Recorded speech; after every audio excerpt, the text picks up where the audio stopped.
الصلاة والسلام عليك سيدي يا رسول الله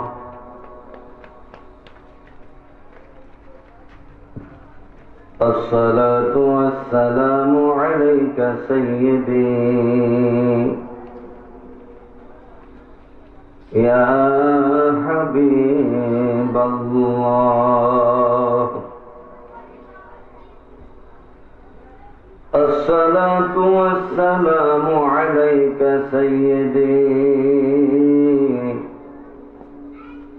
يا نور الله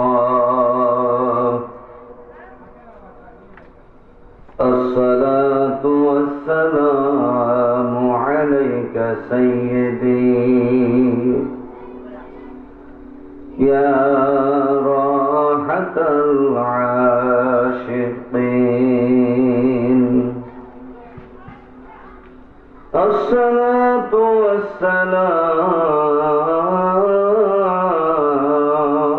والسلام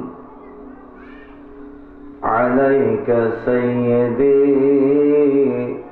يا رحمة للعالمين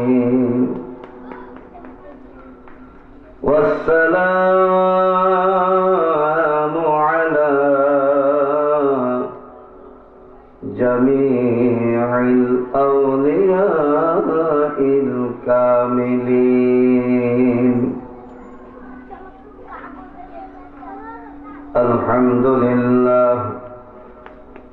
الحمد لله نحمده ونستعينه ونستغفره ونؤمن به ونتوكل عليه ونشهد أن لا إله إلا الله وحده لا شريك له ونشهد أن سيدنا ونبينا وحبيبنا وملجانا ومأوانا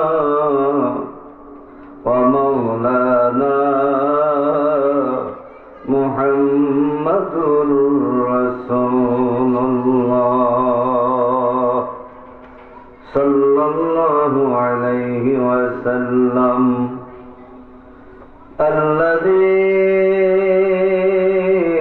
أرسل رسوله بالهدى وداعيا إلى الله بإذنه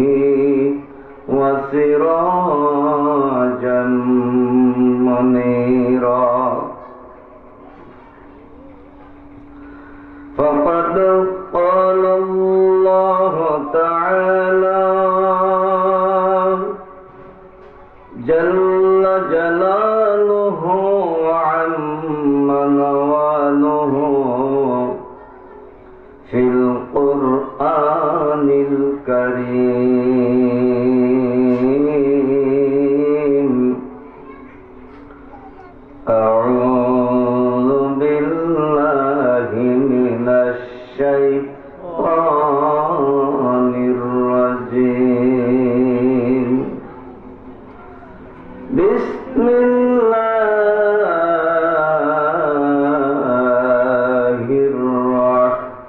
الرحمن الرحيم قل إن الموت الذي تفرون منه فإنه ملاقيكم وفي آيات أخرى قل يا عبادي الذين أسرفوا على أنفسهم لا تقنطوا من رحمة الله إن الله يغفر الذنوب جميعا إنه هو الغفور الرحيم وفي آيات أخرى نبئ عبادي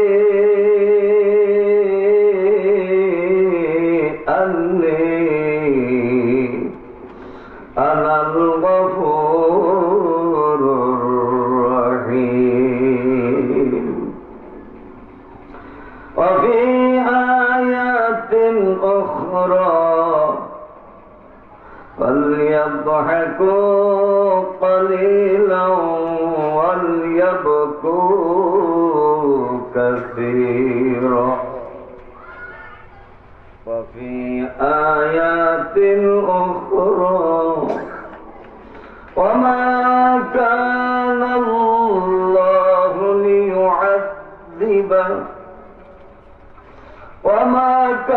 الله ليعذبهم وأنت فيهم وما كان الله معذبهم وهو يستغفرون وفي آيات أخرى ولو أنهم إذ ظلموا أنفسهم جاءوك فاستغفروا الله واستغفر لهم الرسول لوجدوا الله توابا رحيما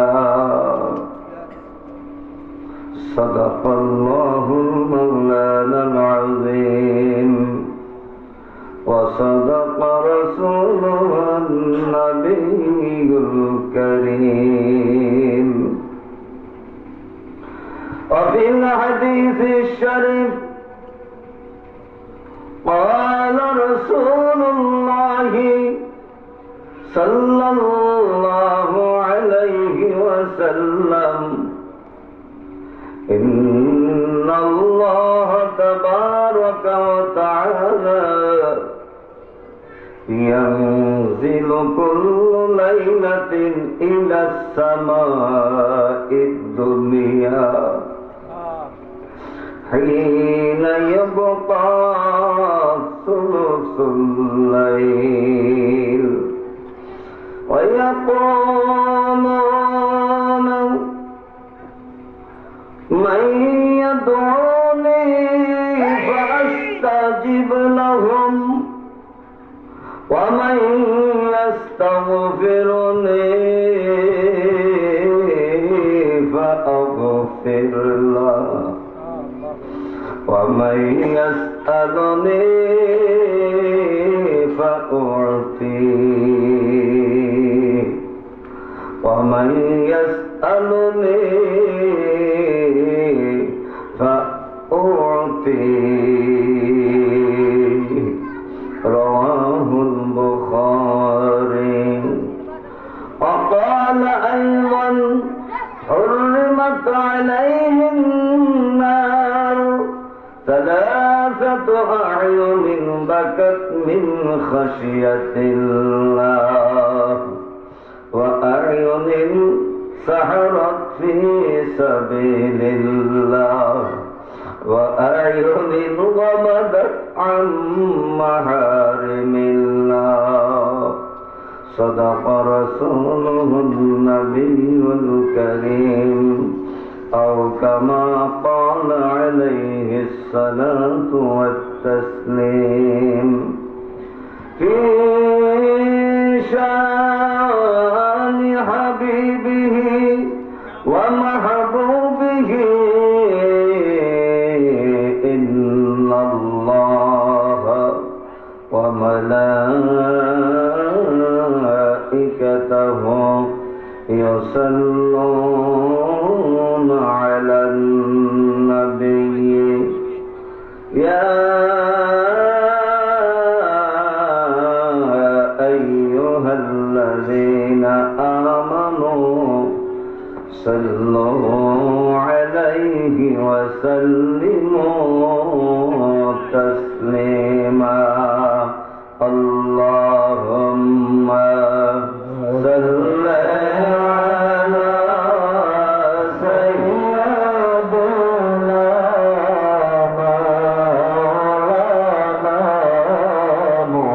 محمد وعلى آل سيدنا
মাটির নিচে সাড়ে তিন হাত সেই বাড়ি তো তোমার হয় আল্লাহুম্মা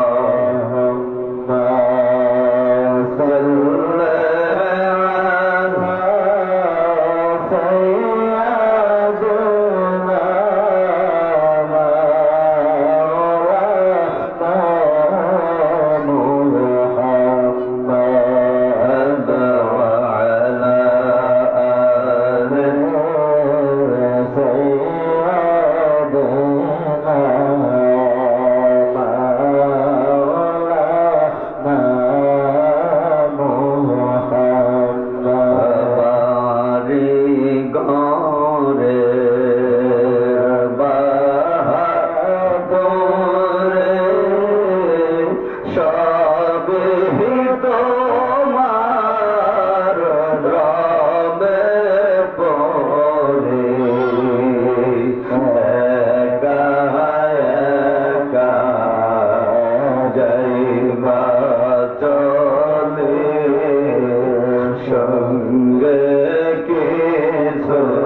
চক্ষু বন্ধ করি।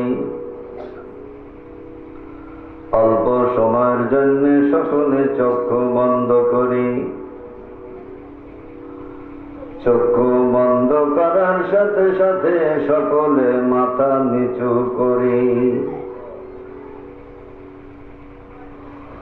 কেন চক্ষু বন্ধ করার জন্য বললাম? আমি নিজেও চক্ষু বন্ধ করে দিলাম, আপনাদেরকেও চক্ষু বন্ধ করার জন্য অনুরোধ করলাম। এই চক্ষু বন্ধ করে দেওয়ার অর্থ হইল মৃত্যুর পরে চক্ষু অটোমেটিক ভাবে বন্ধ হয়ে যায়। যদি চক্ষু বন্ধ না হয়, জীবিত ব্যক্তিরা আপনজনেরা চক্ষু বন্ধ করে দেয়। এই চক্ষু বন্ধ করলাম। চক্ষু বন্ধ করার অর্থ হল মৃত্যুকে স্মরণ করা। আমার বাবারা, পর্দার আড়ালের মা বোনেরা,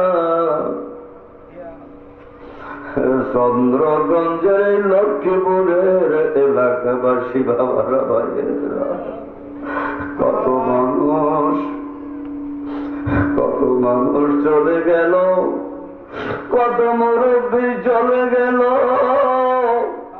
মাটির নিচে রেখে আসলাম। আজকেও অনেক জনের কবর জিয়ারত করে আসলাম। আমার দয়াল নবীজি হাদিস শরীফের মধ্যে ইরশাদ করেছেন, ও জীবিত মানুষেরা, তোমরা কবরের কাছে যাও, কবরবাসীদের জিয়ারত করো। তোমাদের মৃত্যুর খেয়াল, মৃত্যুর ভয়, কবরের আযাবের ভয় তোমাদেরও খেয়াল হয়ে যাবে। আহা, কত মানুষ, কত আপনজন বিদায় হয়ে গেল। আজকে মরহুম আলহাজ মোহাম্মদুল্লাহ সাহেবের বাড়িতে মাহফিল করতে আসলাম। তার বাড়ির সামনে প্যান্ডেল সাজানো হলো, বেহেশতের বাগান সাজানো হলো। তিনি কি আসেননি আমাদের মাঝে এখন জীবিত? তিনি কি আসেন? না, নাম আসেনি যে নাই। তার কবর জিয়ারত করে আসলাম। তার স্ত্রী, তার ছেলে বধূ, এমনি ভাবে আপনজন আত্মীয় স্বজন এলাকাবাসীর অনেকের জিয়ারত করে আসলাম। এই এলাকায় যত গোরস্থান আছে, সকল গোরস্থানবাসীদের জন্য দোয়া করলাম। কিন্তু খেয়াল করছিনি, আমিও তো একদিন এইভাবে কবরে শুয়ে থাকবো। ওই কবরের কথা খেয়াল করে দেওয়ার জন্য আপনাদের কাছে, আপনাদের মাঝে হাজির হয়েছি। নিজের কবরের কথা খেয়াল করার জন্য এই ঘরে, এই বাড়িতে থাকা যাবে না। একদিন না একদিন কবরে শুইতে হবে। ওই কবরের কথা খেয়াল করে বসে যায় আমার বাবারা।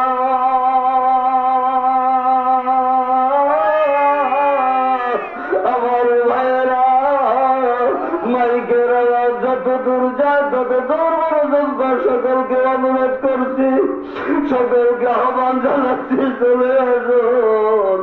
মা যদি পেতে চান, মা বাবার কবরকে যদি বেহেশতের বাগান বা মনোচিত দিতে চান, সকলে চলে আসুন। আল্লাহ রাব্বুল আলামিন আপনি হাজির হবেন, আপনাকে মাফ করে দিবেন। আপনি হাজির হওয়ার উসিলায় আপনার মা বাবার কবরকে আল্লাহ বেহেশতের বাগান বানায়া দিবে। কেহ থাকতে পারবো না, কেহ পারে নাই। এক এক করে সকলেরই যেতে হবে। দুনিয়ায় যখন এসেছি সকলের যেতে হবে। কেহ থাকতে পারবে না, কেহ থাকতে পারবে না। আমার আল্লাহ রব্বুল আলামিন তার প্রিয় বন্ধু নবী রহমাতুল লিল আলামিনকে বলছেন, যা সকল মানুষের জন্য আয়াতে কারিমা কুরআনুল কারিমার মধ্যে আল্লাহ তাআলা ইরশাদ করেন, বিসমিল্লাহির রাহমানির রহিম। قل إن الموت الذي تفرون منه فإنه মুলাকীকুম। আমার দয়ালু মাবুদ ডেকে ডেকে বলছেন, বন্ধুগো, ও আমার হাবিব ও রাহমাতুল লিল আলামিন, আপনি আমার সকল বান্দাদেরকে আপনি বলে দিন, আপনার উম্মতদেরকে বলে দিন, সকলকে আপনি জানাইয়া দিন, ইন্নাল মাউতাল্লাযী তাফিরুনা মিনহু ফাইন্নাহু মুলাকীকুম। যেই নিশ্চয়ই তোমরা যেই মাউত থেকে তোমরা পলায়ন করো, আরে মৃত্যু থেকে তোমরা দূরে থাকতে চাও, মৃত্যুকে চাও না।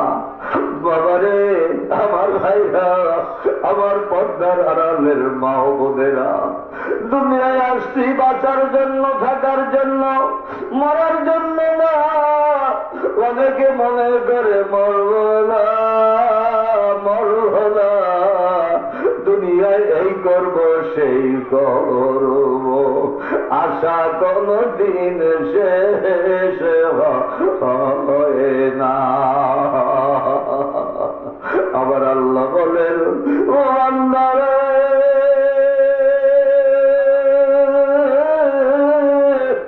যে মৃত্যু থেকে পলায়ন করো, যে মৃত্যু থেকে বাঁচতে যাও, আরে ওই মৃত্যু তোমাদেরকে একদিন পাকড়াও করবে, মোলাকাত করবে। আহা, কোথায় গিয়ে পালাবো? আমার আল্লাহ বলেন, আহা আইনামা তাকুনু ইউদরিকুমুল মাউতু ওয়ালাউ কুনতুম ফি বুরুজিন মুশাইয়াদা। কোথায় তোমরা পালাইয়া থাকবে? বড় বড় পাহাড়ের উঁচু জায়গায়, সুরঙ্গের মধ্যে, বড় বড় অট্টালিকা, 100 তলা, 120 তলা বিল্ডিং এর উপরে থাকবা, দরজা জানলা আটকাইয়া। তোমরা মনে করো এখানে আজরাইল আসবে না, মৃত্যু আসবে না। না না না না, আমার আল্লাহ বলেন, আইনামা তাকুনু ইউদরিকুমুল মাউতু ওয়ালাউ কুনতুম ফি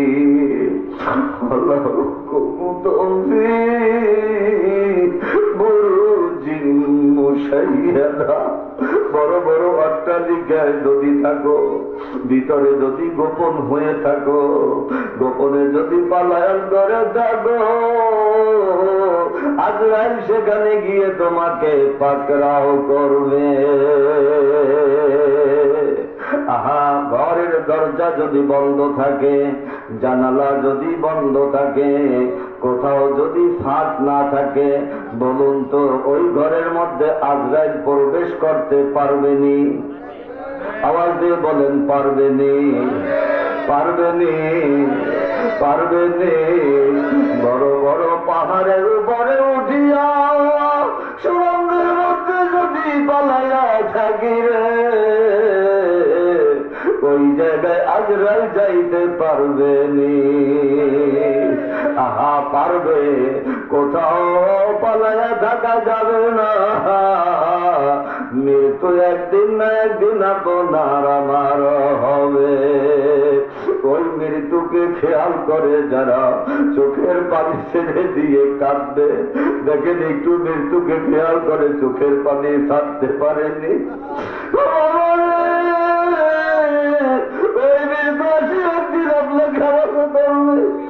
এক মুহূর্ত সময় আপনাকে আমাকে দেওয়া হবে না।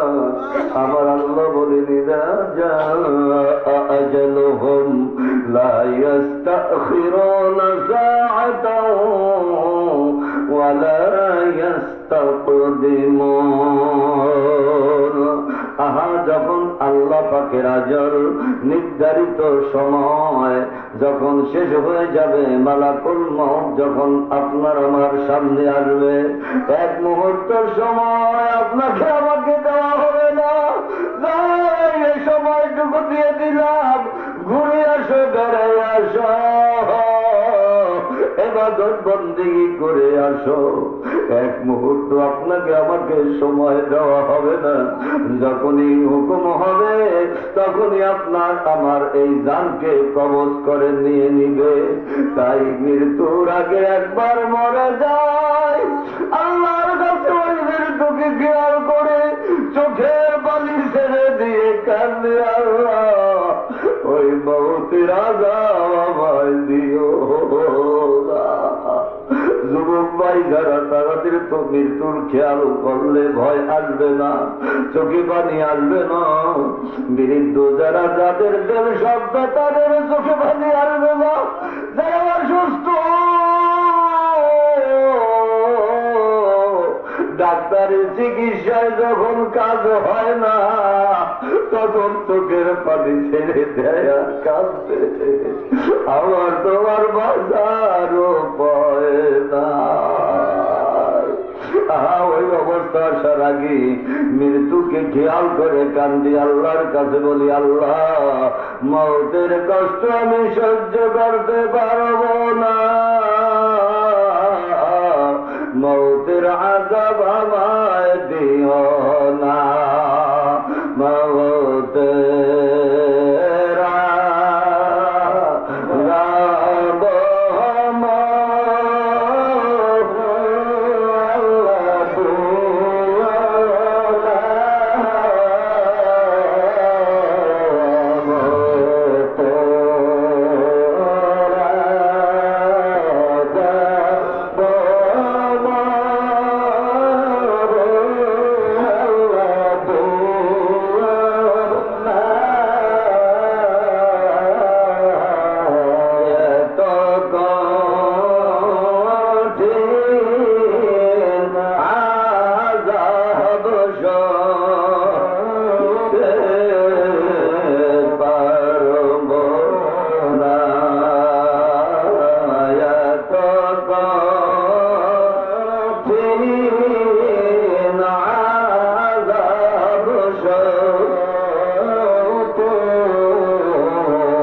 সকলের একদিন যেতে হবে, কেউ থাকতে পারবো না, মা রাখতে পারবে না, বাবা রাখতে পারবে না, ভাই বোনে রাখতে পারবে না, ডাক্তারেরা রাখতে পারবে না,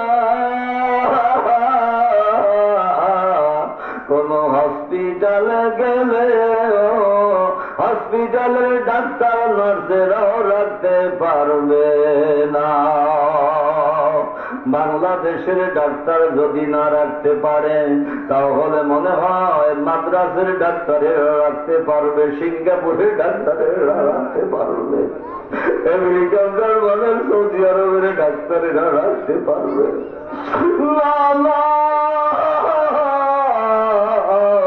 কোন ডাক্তার আপনাকে আমাকে রাখতে পারবে না। 100-150 বছর হায়াত পাইল, 1000 বছর আপনি আমি যদি হায়াত পাই, একদিন আপনার আমার মৃত্যু হবে। তাই ওই মৃত্যুকে খেয়াল করে বসে যায় আর পাঠ করে সকলে মত মায় গিরে বাঁচতে পারবা না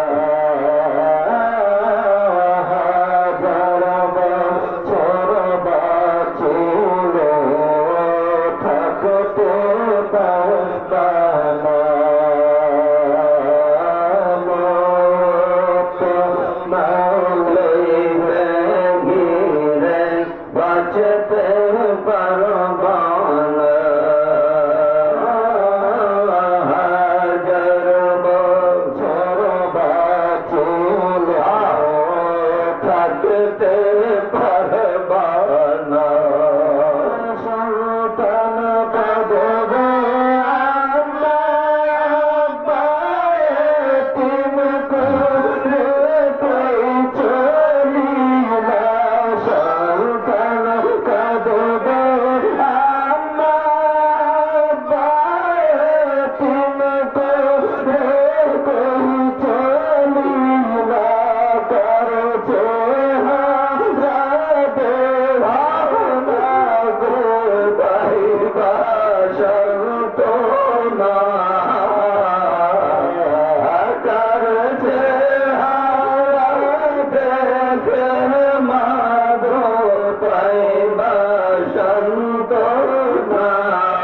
তারি মরার আগে বিদায় হওয়ার আগে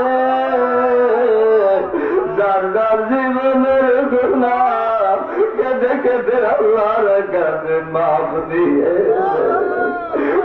গুনাহের অবস্থায় মৃত্যু বরণ না করে, যারা গুনাহগার অবস্থায় মৃত্যু বরণ করবে উদাহরণস্বরূপ আমার দয়ালু নবী রাহমাতুল্লিল আলামিন বলেছেন, যারা গুনাহ নিয়ে কবরে যাবে, যারা গুনাহগার অবস্থায় মৃত্যু বরণ করবে, মালাকুল মউত যখন আসিয়া রূহকে কব্জ করে নিয়ে নিবে, জিহ্বাটা বের হয়ে যাবে চোখের সাদা, এই চোখের সাদা পরকাটা উপরে উঠিয়া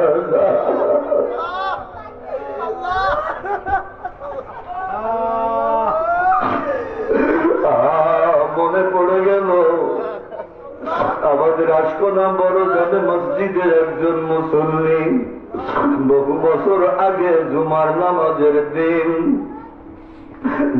নামাজের দিন আজান হয়েছে, মসজিদে প্রবেশ করেছে। আমি আমার বাসার থেকে মসজিদে রওনা করেছি।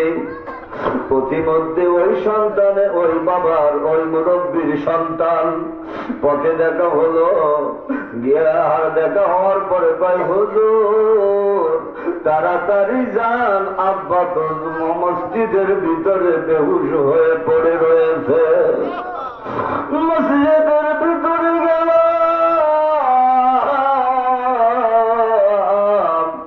গিয়া দেখি কি জিহ্বাটা বের হয়ে গেছে, চক্ষু সাদা চক্ষুটা উপরে উঠে গেল।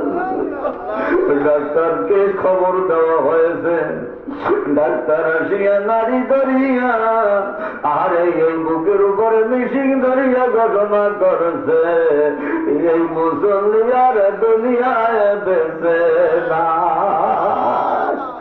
আলহাজ ওবায়দুল্লাহ মোত্তার আশকোনা বাড়ি, আহারে স্থানীয় তার কথা মনে উঠল,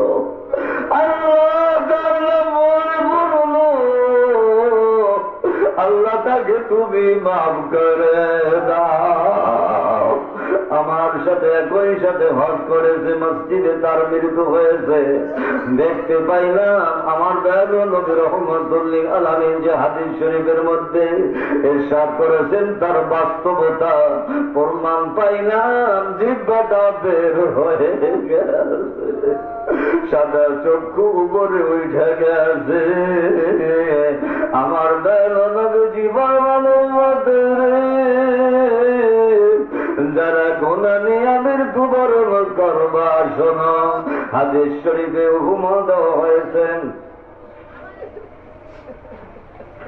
হাদিস শরীফে দৃষ্টান্ত দেওয়া হয়েছে। মুহাদ্দিসিনে কিরাম এক এক জায়গায় এক এক ধরনের উপমা দিয়েছেন। যেমন এক জায়গায় উপমা দিয়েছেন একটা মুরগি, মা বোনেরা ভালো করে বুঝবেন, আর তারা ভালো করে বুঝতে পারবেন, আর বাবারা ভাইয়েরা সকলে বুঝতে পারবেন।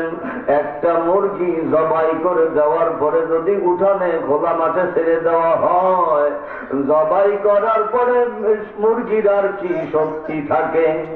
যখন জবাইকৃত মুরগি যখন মাঠে ছেড়ে দিবেন, দেখতে পাবেন মুরগিটা, জবাইকৃত মুরগিটা কিভাবে ছটফট ছটফট করে, উপরে উঠে আবার নিচে নামে লাফালাফি করে, কতবার যে লাভ দেয়, কতবার যে লাভ দেয়। মৃত্যুর পরে আর মুরগির কি শক্তি আছে? কোন শক্তি দ্বারা এভাবে লাফালাফি করে?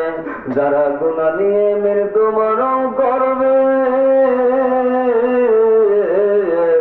মৃত্যু ব্যক্তির জান কবরে এত কঠিন কষ্ট হবে, ওই জবাইকৃত মুরগির থেকে 70 গুণ কঠিন শাস্তি আযাব কষ্ট হবে।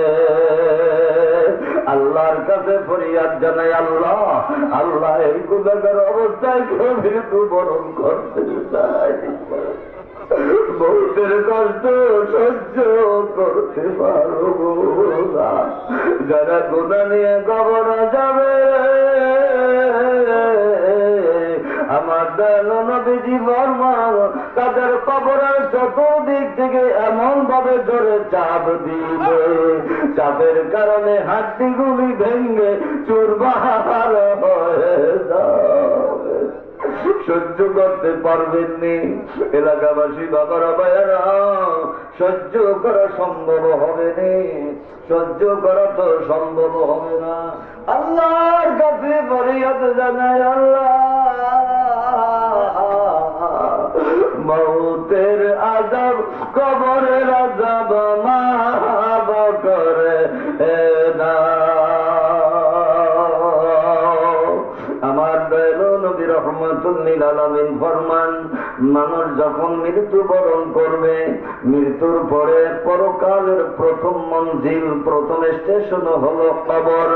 দয়াল নবীজি ফরমান ইন্নাল কবর আউয়াল মানজিলুম মিন মানাজিলিল আখিরা। ও দুনিয়ার মানুষেরা শোনো, আমার দয়াল নবীজি ফরমান পরকালের প্রথম জায়গা প্রথম স্টেশন প্রথম মঞ্জিল হলো কবর। ওই কবরে যে ধরা পড়বে সব জায়গায় সে ধরা পড়বে। আর কবরে যে ব্যক্তি নাজাত পেয়ে যাবে সব জায়গায় তার নাজাত মিলে যাবে। তাই আল্লাহর কাছে ফরিয়াদ জানাই, আল্লাহ ওই কবরের আযাব তোমরা সহ্য করতে পারবো না।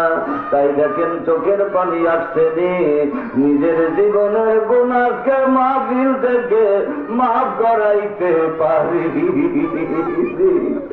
এসেছি গুনাহ নিয়ে আল্লাহ যে দেখো আজকের এই মরহুম আলহাজ মোহাম্মদুল্লাহ সাহেবের বাড়ির সামনে কে কে হাজির হয়েছে আল্লাহ, যারাই হাজির হয়েছে বলা সকলকে নবজাত শিশুর মতো নিষ্পাপ বানায়া দাও। গুনাহ নিয়ে হাজির হয়েছে, গুনাহগার অবস্থায় হাজির হয়েছে, বেগুনা মাসুম অবস্থায় সকলে যেতে চাই মাওলা, সকলকে বেগুনা মাসুম বানাইয়া যার যার বাড়িতে পৌঁছাইয়া দিও। আয় আল্লাহ আজকের এই মাহফিলের ওসিলায় এই দেশের যত কবরবাসী, এই দেশের যত গোরস্থান আছে মাওলা, সকল গোরস্থানবাসীদেরকে তুমি মাফ করে দাও। এই মাহফিলের ওসিলায় সকল কবরবাসীদেরকে তুমি জান্নাতি বানাইয়া দাও।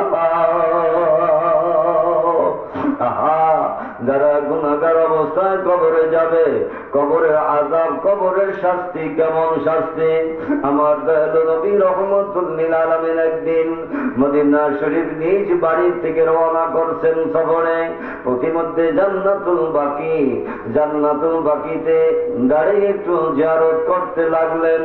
হুজুর সাল্লাল্লাহু আলাইহি সাল্লামের বাড়ি থেকে জান্নাতুল বাকি বেশি দূর নয়। আর আপনাদের এই যে সামনে পুষ্করণী, এই পুষ্করণী পর্যন্ত দূরত্ব। আমার নবীজি ওইখানে গেলেন, জিয়ারত করলেন। জিয়ারতরত অবস্থায় দেখতে পাইলেন দুইটি কবরে শাস্তি হইতেছে। বুখারী শরীফের হাদিস। আমার দয়ালু নবীজি ফরমান একটি কবরের পাশে আমার দয়ালু নবীজি দাঁড়াইয়া গেলেন, দাঁড়াইয়া চোখের পানি আর রাখতে পারলেন না। উম্মতের কবরের শাস্তি, কবরের আযাব আমার দয়ালু নবী রাহমাতুল লিল আলামিনের এই দুই নূরানী চক্ষু মুবারকে দেখতে পাইতেছিলেন। সাহাবাদের সাহাবাদেরকে ডাক দিলেন, সাহাবারা যাও যাও যাও যাও যাও যাও যাও যাও মদিনা শরীফের অলিগলিতে যাও, গিয়া দেখো এইখানে কার সন্তানের কবর আছে। কয়েকজন সাহাবী চলে গেলেন, গিয়া জিজ্ঞাসা করলেন, কেউ স্বীকার করলো না। পুনরায় আবার গেল নবীজি, পুনরায় আবার পাঠালেন, সংক্ষিপ্ত আকারে বলছে সময় কম। পুনরায় আবার পাঠালেন, হারে কয়েক সাহাবী গেলেন, এক সাহাবী দেখতে পাইলেন এক বৃদ্ধা মহিলা, এক বুড়ো মা, এক বৃদ্ধা মহিলা যার সমস্ত মাথার চুল সাদা হয়ে গেছে, লাঠি বর দিয়া কুজা অবস্থায় চলে। ঘরের পিছনে চক্ষু থেকে পানি সারিয়া গুনগুন করে কাঁদে। কি কারণে কাঁদে? ওইখানে তার ছেলের কবর দেওয়া হয়েছে জান্নাতুল বাকিতে। নবীজি সংবাদ দিয়েছে যাওয়ার জন্য, যায় না, যাবে না, দুঃখে কষ্টে যাবে না। ওই ছেলে মাকে বড় আঘাত দিয়েছে, কষ্ট দিয়েছে। ওই ছেলে মাকে বড় কষ্ট দিয়েছে। মা কষ্ট পাওয়ায় সন্তানের উপরে নারাজ হয়ে গেছে। আজ এই সকল সন্তানেরা মা বাবার কথা শোনো না, যেই সকল যুবকেরা মা বাবার কথা মানে না শোনো, আর যেই সকল বাবার ভাইয়েরা মা বাবাকে কষ্ট দিয়েছেন, মা বাবাকে গালিগালাজ করছেন, মা বাবাকে কষ্ট দিয়েছেন নিজের বিবির কথা, ওয়াইফের কথায়, মা বাবাকে যারা কষ্ট দিয়েছেন তারা শুনুন, মনে মনে আল্লাহর কাছে মাফ চান, নিজের মা বাবার জন্য মাফ চান। আল্লাহ রাব্বুল আলামিন সকলকে মাফ করে দিবেন। ওই বুড়ি মাকে গিয়ে জিজ্ঞাসা করছে, ও বুড়িমা তুমি কেন কান্দো? চলো, নবীজি ডাক দিয়েছেন। আমি যাব না, সেখানে যাব না, যেতেই হবে। শেষ পর্যন্ত জোর করে ওই বৃদ্ধা মহিলাকে জান্নাতুল বাকিতে নিয়ে গেছেন, আমার নবীজির খেদমতে নিয়ে গেছেন। আমার নবীজি বললেন, ও মা, ও মা, তোমার কেহ আপনজন এই গোরস্থানে জান্নাতুল বাকিতে কবর দেওয়া হয়েছে। বুড়ি মা চোখের পানি ছেড়ে দিয়ে কান্দে বলে, ইয়া রাসূলুল্লাহ, ইয়া হাবিবাল্লাহ, আমার একমাত্র সন্তান, আমার একই মাত্র সন্তান, আমার গর্ভে আর কোন সন্তান হয় নাই, ছেলে মেয়ে আর কেউ হয় নাই, শুধুমাত্র একটি ছেলে, একটি ছেলে হয়েছিল। ছেলে যখন আমার গর্ভে ছিল ওই অবস্থায় ওর বাবা মারা গিয়েছে। ও বাবা মা মারা যাওয়ার পরে ওকে কষ্ট করে লালন পালন করে বড় করেছি, বিয়ে শাদী দিয়েছি, বিয়ে শাদী করাইছি। হঠাৎ করে একদিন ওই পুত্রবধূর কথায় কানে কানে কি যেতে বলেছিল, ওই পুত্রবধূর কথা আমাকে আসিয়া এমন একটা লাথি মারছিল।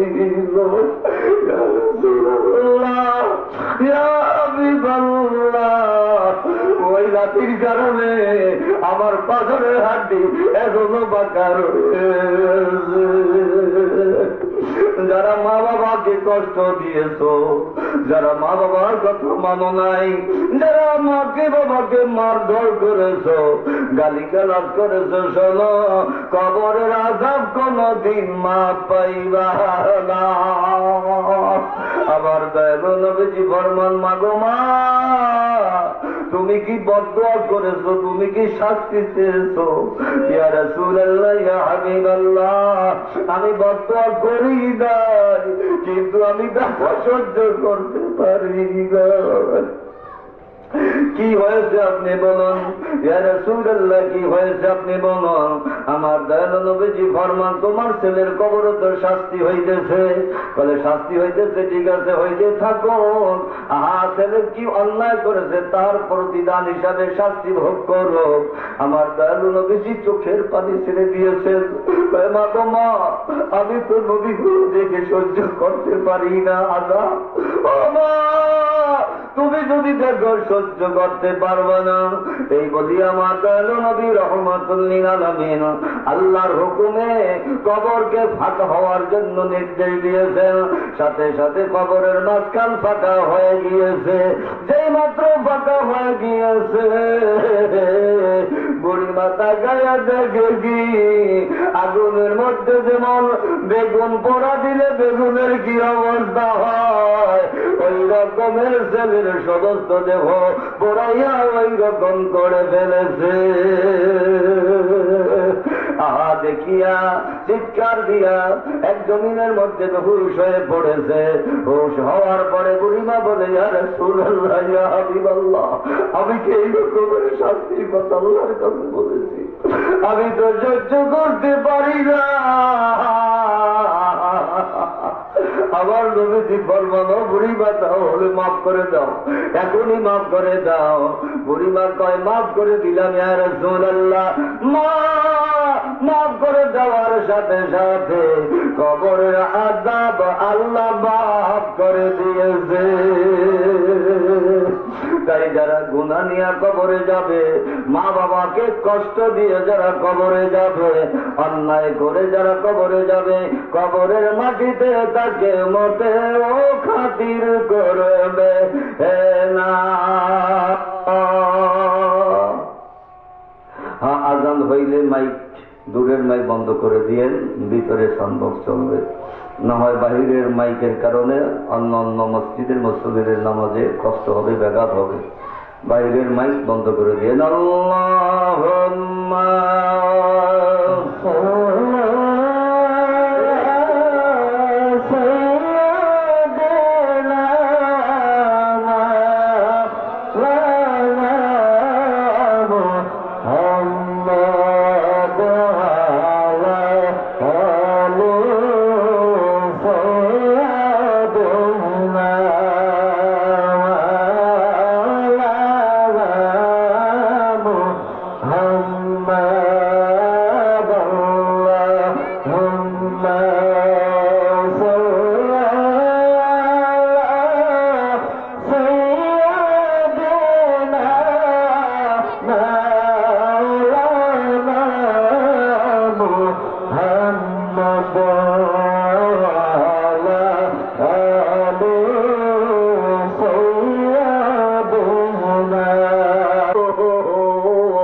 বন্ধ করতে, বরং মায়া আরে মা তো সন্তুষ্ট থাকে নাই, মার কারণে কবরে আযাব হয়েছে।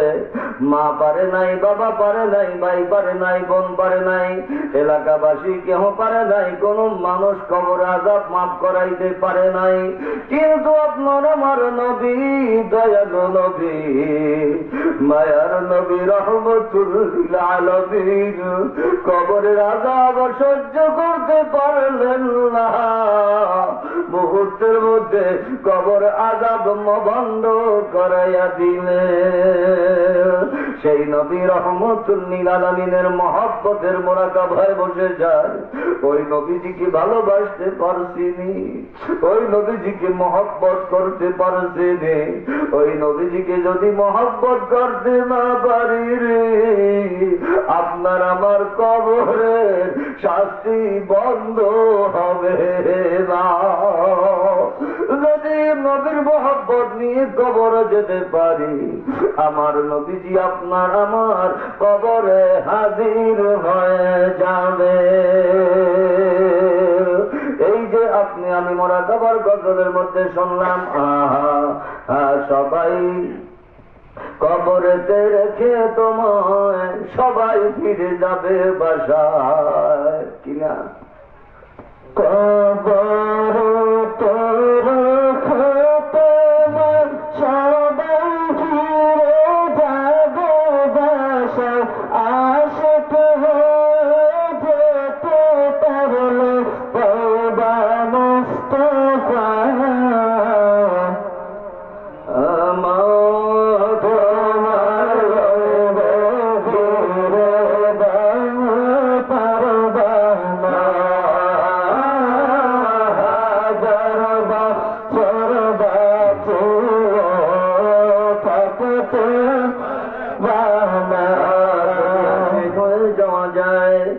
আশিকে রসুল হয়ে যদি যাওয়া যায়, নবীর মহব্বত বুকে নিয়ে যদি যাওয়া যায়, নবীজির ভালোবাসা এই অন্তরে কলবের মধ্যে নিয়ে যদি যাওয়া যায়, দুনিয়ার আপন জনেরা আপনাকে আমাকে কবরে রেখে মাটি চাপা দিয়ে যার যার বাসা বাড়িতে যাবে,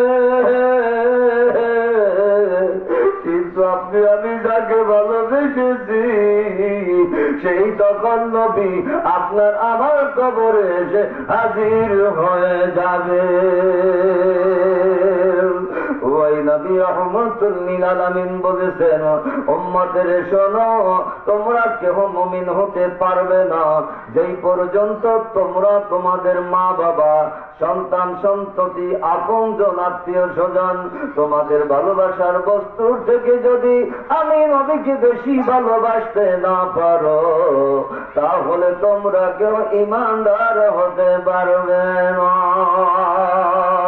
قال رسول الله صلى الله عليه وسلم لا يؤمن أحدكم حتى أكون أحب إليه من والده وولده والناس أجمعين।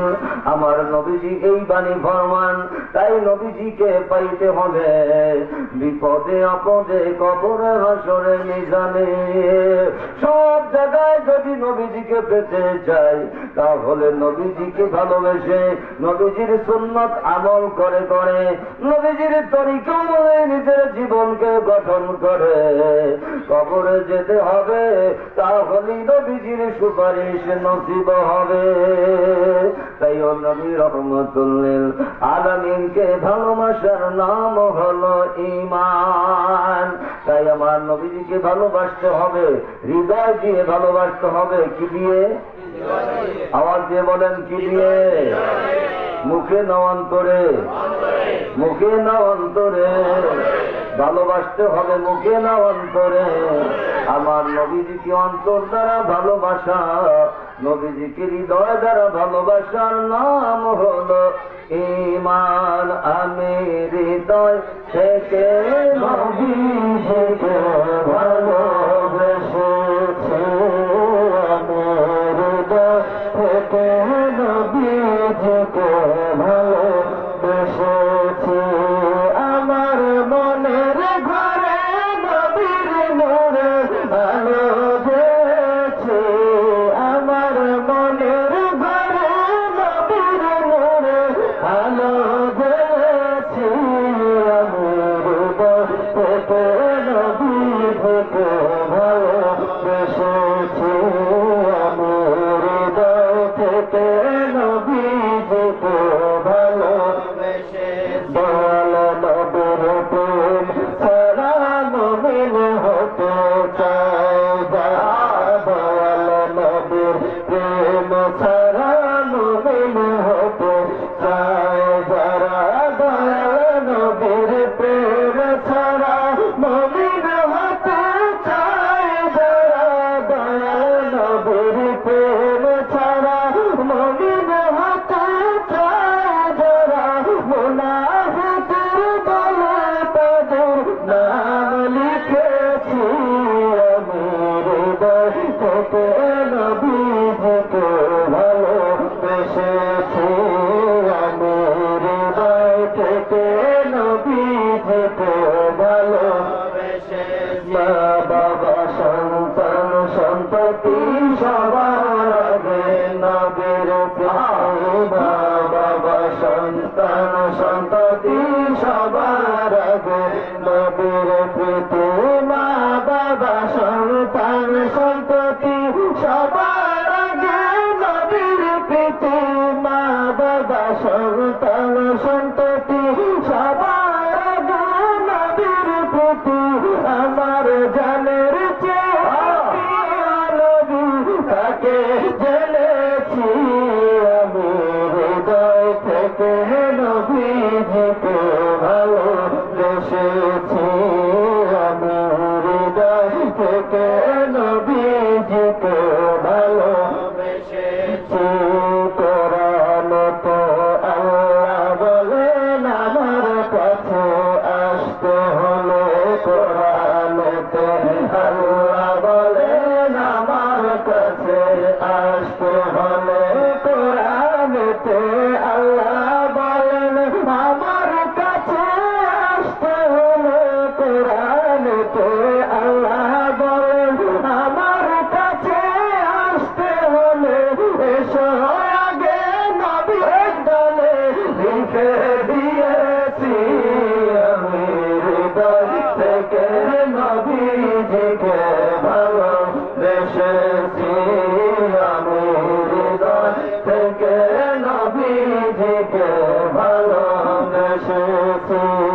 আমার মনের ঘরে নবীর নূরে আলো জ্বেলেছি আমার মনের ঘরে নবীর নূরে আলো জ্বেলেছি আমি হৃদয় থেকে নবীজিকে ভালোবেসেছি আমি হৃদয় থেকে নবীজিকে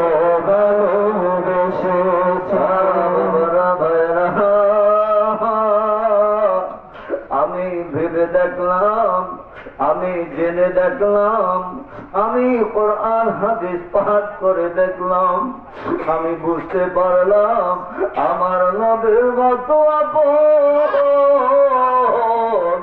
এই দুনিয়ায় আর কেউ নাই বড় জগতে আমার নবীর মতো আপন কেউ হবে না তাই তো আমার আল্লাহ রাব্বুল আলামিন পবিত্র কোরআনুল কারীমে ঘোষণা করেছেন ওয়ামা আরসালনাকা ইল্লা রাহমাতাল লিল আলামিন তাই তো আমার আল্লাহ কোরআনুল কারীমে ঘোষণা করেছেন ওয়ামা কানাল্লাহু লিয়ুআযযিবাহুম ওয়া আনতা ফীহিম ওয়ামা কানাল্লাহু মুআযযিবাহুম ওয়া হুয়া ইস্তাগফিরুন আমার আল্লাহ নবীজিকে ডেকে ডেকে বলেন ইয়া রাসূলুল্লাহ ইয়া হাবিবাল্লাহ আমি আল্লাহর শান এটা নয় যে আপনি আমার উম্মতের মাঝে থাকাকালীন আরে আমি আমার বান্দাদের মাঝে আপনি আপনার উম্মতের মাঝে থাকাকালীন আমি আল্লাহ আমার বান্দাদেরকে শাস্তি দিব এটা আমি আল্লাহর শান আপনি থাকাকালীন আমি শাস্তি দাতা হব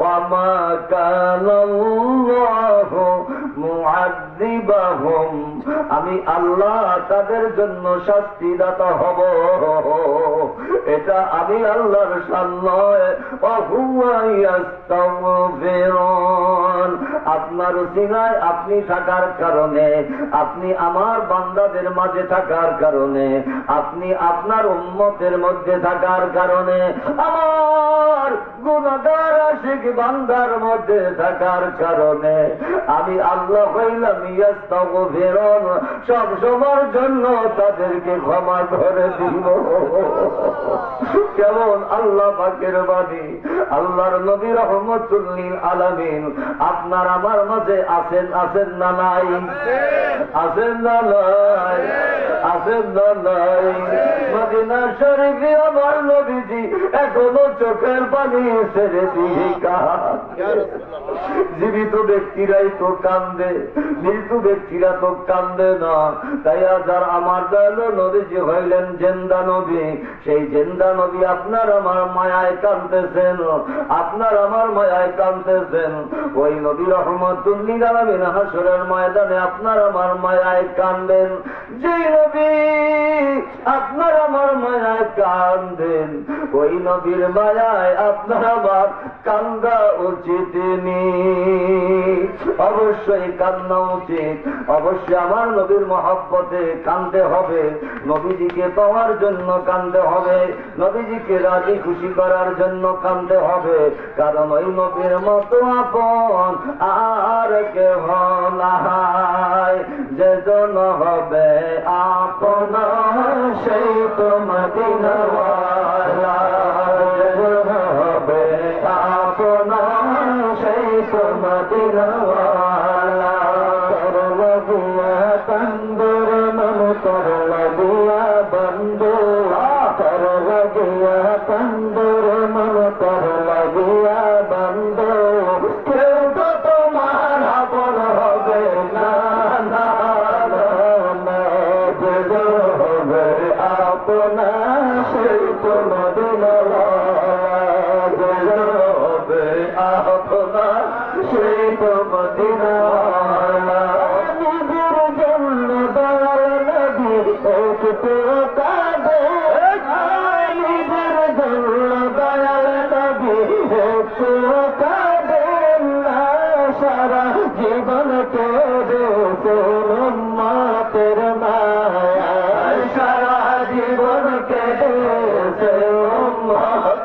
মায়া নিজের জন্য দয়াল নবী একটু কাঁদেন না নিজের জন্য দয়াল নবী একটু কাঁদেন না সারা জীবন কেঁদেছেন উম্মতের মায়া সারা জীবন কেঁদেছেন উম্মতের মায়া এখনো কাঁদেন নবী এখনো কাঁদেন নবী সোনার মদিনা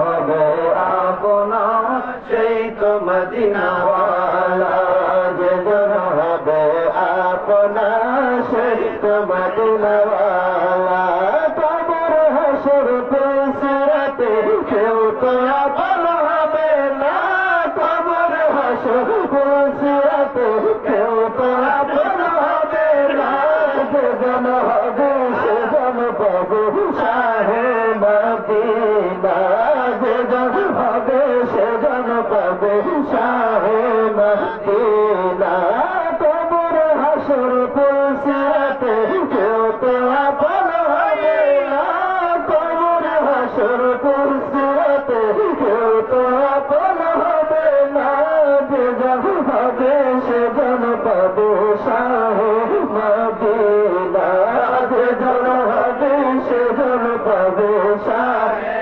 মদিনা এমন আপনার নবী এমন আপনার নবী করুণায় উপমা যেজন হবে আপনার সেই তো মদিনাওয়ালা যেজন হবে আপনার সেই তো মদিনাওয়ালা এই দুনিয়ার আপন জানা আজকে আছে কালকে নাই এই দুনিয়ার আপন জানা আজকে আছে কালকে নাই দয়ার নবী মায়ার নবী আপনা সদা দয়ার নবী মায়ার নবী আপনা সদা এই দুনিয়ার আপন জানা আজকে আছে কালকে নাই এই দুনিয়ার আপন জানা আজকে আছে কালকে নাই দয়ার নবী মায়ার নবী আপনা সদা দয়ার নবী মায়ার নবী আপনা সদা উম্মতের কষ্ট যিনি উম্মতের কষ্ট যিনি সইতে পারে না যেজন হবে আপনা সেই তো মদিনাওয়ালা যেজন হবে আপনা সেই তো মদিনাওয়ালা কর লাগিয়া কান্দরে মন কর লাগিয়া বন্ধ কর লাগিয়া কান্দরে মন কর লাগিয়া বন্ধ কেউ তো তোমার আপন হবে না না না না যেজন হবে আপনা সেই তো মদিনাওয়ালা যেজন হবে আপনা সেই তো মদিনাওয়ালা যেজন হবে আপনা সেই তো মদিনাওয়ালা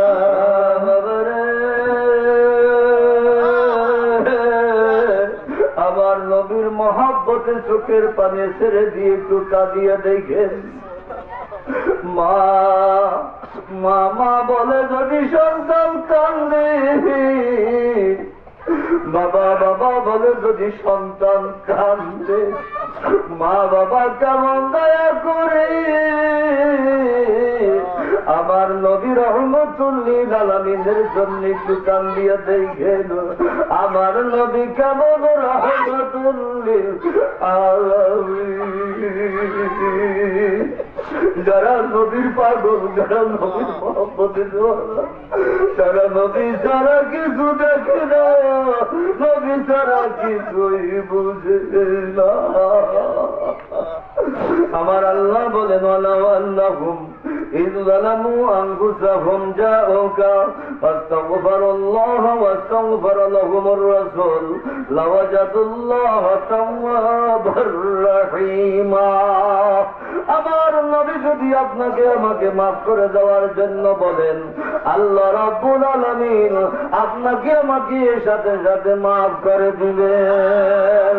সেই নবী কেমন নবী, কেমন আপন নবী, কেমন দয়ার নবী, সেই নবী কতটুকুন দূরে। আমার আল্লাহ বলেন আন-নাবিয়্যু আওলা বিল মুমিনিনা মিন আনফুসিহিম। ও দুনিয়ার মানুষেরা শোনো, নবী হইলেন একমাত্র মুমিনদের জানের থেকে বেশি কাছে। জোরে বলুন ইয়া রাসূলুল্লাহ, ইয়া রাসূলুল্লাহ, ইয়া রাসূলুল্লাহ। সকলের কাছে না, সকল মানুষের নিকটে না, যারা ইমানদার আশিকি ইমানদার তাদের জানের থেকে আমার নবী কাছে, তাদের জান থেকেও আমার নবী বেশি উত্তম। জোরে বলুন সুবহানাল্লাহ।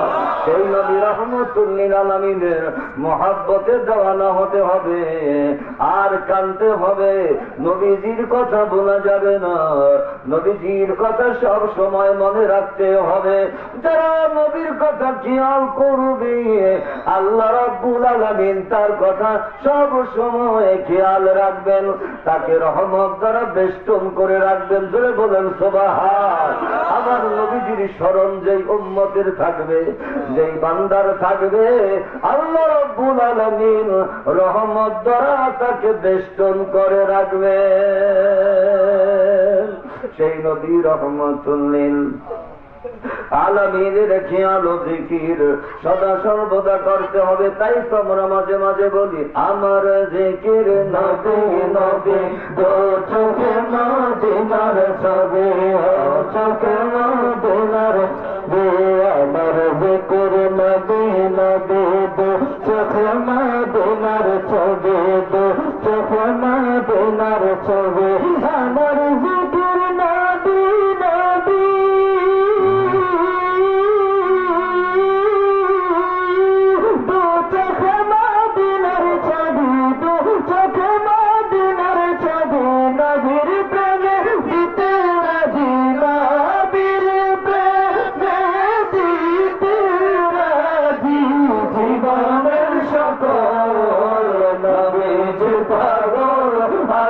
মদিনার পাগল আমি নবীজির পাগল, আমি মদিনার পাগল। মদিনারি ধুলবালি মোর, মদিনারি ধুলবালি মোর, মদিনারি ধুলবালি মোর, নয়নের কাজল নবীজির পাগল, আমি মদিনার পাগল, আমি নবীজির পাগল, আমি মদিনার পাগল। সকল রোগের ঔষধ দয়াল নবীর সালাম দরুদ, দয়াল নবীর সালাম দরুদ। আমার সকল রোগের ঔষধ দয়াল নবীর সালাম দরুদ, দয়াল নবীর সালাম দরুদ। আমার সকল রোগের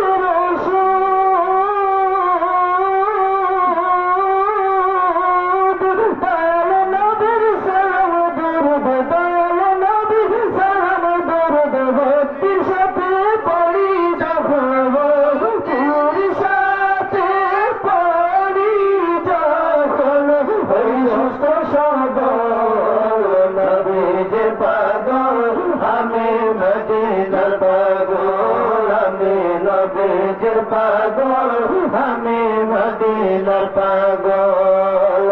মদিনারি ধুলবালি মোর, মদিনারি ধুলবালি মোর, মদিনারি ধুলবালি মোর, নয়নের কাজল নবীজির পাগল, আমি মদিনার পাগল, আমি নবীজির পাগল, আমি মদিনার পাগল।